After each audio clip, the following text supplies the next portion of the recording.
Rangareddy district Zaheerabad division Yalkal mandal ఇది మనకు Zaheerabad to Bidar వెళ్ళే రోడ్ ఇది. ఈ రోడ్కి మనకి ఏంటంటే మనకు జస్ట్ ఒక 1 కిలోమీటర్ డిస్టెన్స్లో మనకు 29 గుంట ల్యాండ్ సేల్కి ఉంటుంది. మన జైరాబాద్ టు బిదర్ వెళ్ళే రోడ్కి జస్ట్ ఒక 1 కిలోమీటర్ డిస్టెన్స్లో మనకు 29 గుంట ల్యాండ్ సేల్కి ఉంటుంది. ఇది మనకు 29 lakhs చెప్తున్నారు. లైట్గా నెగోషియబుల్ అవకాశం ఉంది. డైరెక్ట్ ఫార్మర్ దగ్గర ఉంది. ఇన్వెస్ట్మెంట్ కోసం అగ్రికల్చర్ కోసం ఎవరైనా పెట్టాల్సిన బెస్ట్ ప్రాపర్టీ ఛాన్స్ ఉంది. అర్జెంట్ సేల్కి ఉంది. Clear title score B direct farmer. మనకు 54 నుంచి ఖాసరా పహాణి ఆర్వార్ ఇక్కడ అంతా క్లియర్గా ఉంది. ప్యూర్ మనకు black soil area, light mix red soil ఉంటుంది.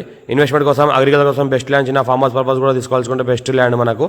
ఇంకోటి ఏంటంటే మనకు మనకు అగ్రికల్చర్ పర్పస్ ఎవరైనా తీసుకోవాలని చిన్న ఫార్మ్ హౌస్ పర్పస్ తీసుకోవాల్సుకుంటే best land clear title score direct farmer. 29 గుంట ఉంది. 29 lakhs చెప్తున్నారు. లైట్ నెగోషియబుల్ అవకాశం ఉంది. డైరెక్ట్ ఫార్మర్ దగ్గర ఉంది. 54 నుంచి ఖాసరా పహాణి ఆర్వార్ ఇక్కడ అంతా క్లియర్గా ఉంది. మా ఛానల్ని ఫస్ట్ టైం విజిట్ చేసిన సబ్స్క్రైబ్ చేసుకోండి. ఎవరైనా ఇంట్రెస్ట్ పర్సన్ ఉంటే కాల్ చేయండి. లో కాస్ట్లో ఉంది, ఛాన్స్లో ఉంది. అర్జెంట్ సేల్కున్న ప్రాపర్టీ పెట్టి అనేది మనకు ఫస్ట్ టైం విజిట్ చేసిన సబ్స్క్రైబ్ చేసుకోండి. ఫ్రెండ్స్ కూడా షేర్ చేయండి. లోకల్ వీడియోస్ పెడతాను, చూస్తూ ఉండండి. ఈ 29 గుంట ఉంది. 29 lakhs చెప్తున్నారు. లైట్ ఇంకా నెగోషియబుల్ అవకాశం ఉంది. చాలా అర్జెంట్ సేల్ ఉంది కాబట్టి ఇంకా కొద్దిగా నెగోషియబుల్ అవకాశం ఉంటుంది. నియర్ బై నిమ్స్ ఇండస్ట్రీకి జస్ట్ ఒక 1/2 kilometer డిస్టెన్స్లో ఉంటుంది. మనకి హైవేకి జస్ట్ 1 kilometer డిస్టెన్స్ ఉంటుంది. హైదరాబాద్కి 80 kilometer డిస్టెన్స్లో ఉంటుంది. మనకు జైరాబాద్ టు బిదర్ రోడ్కి జస్ట్ మనకు 1 kilometer డిస్టెన్స్లో ఉంటుంది. Clear title score bit